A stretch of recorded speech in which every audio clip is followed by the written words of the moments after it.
In the next example, we're going to look at applying L'Hopital's rule more than once. But you have to remember, when you do this, you always have to test to make sure you meet the basic criteria before you do continue to apply L'Hopital's rule.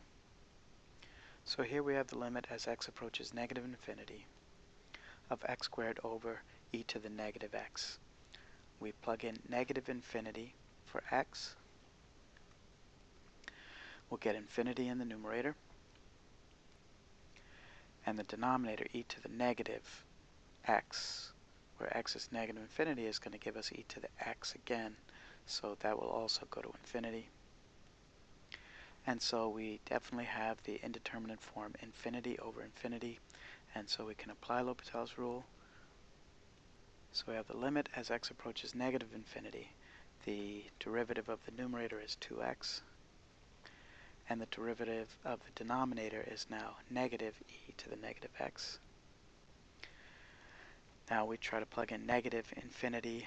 For the numerator, we're going to get negative infinity this time. In the denominator, we will also get negative infinity, and so we have the indeterminate form infinity over infinity again, and once again allowing us to apply L'Hopital's rule. So we start out with the limit as x approaches negative infinity. The derivative of the numerator is now 2. The derivative of the denominator is going to be e to the negative x. And at this point, plugging in x's negative infinity, we're going to get 2 over infinity, which is 0. And that would be the limit that we're looking for there. In the next example below, we have a slightly different version of this. We have the limit as x approaches infinity of e to the negative x times the square root of x. We plug in x going to infinity, and we're going to get e to the negative infinity, which is 0, times square root of infinity, which is infinity. So we have the indeterminate form 0 times infinity. Now with this form, we don't apply L'Hopital's rule immediately. The first thing we're going to do is to rewrite it in a form of infinity over infinity, or 0 over 0. And the way we're going to do that is to, instead of writing e to the negative x, we're going to write 1 over e to the x, and then divide the square root of x by e to the x. And when we rewrite it in this way, now plugging in infinity, we're going to get infinity over infinity, which meets the criteria to apply L'Hopital's rule. So we have the limit as x approaches infinity.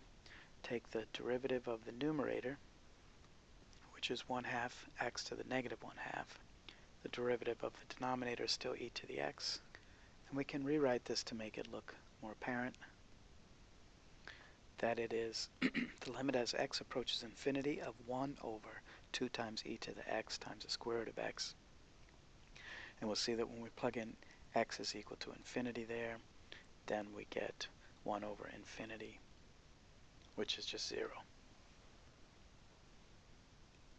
And just a quick note here that we could have determined this without doing the algebra of L'Hopital's rule, just by realizing that the function in the denominator e to the x grows at a rate much faster than the square root of x or any other power function. And because of that,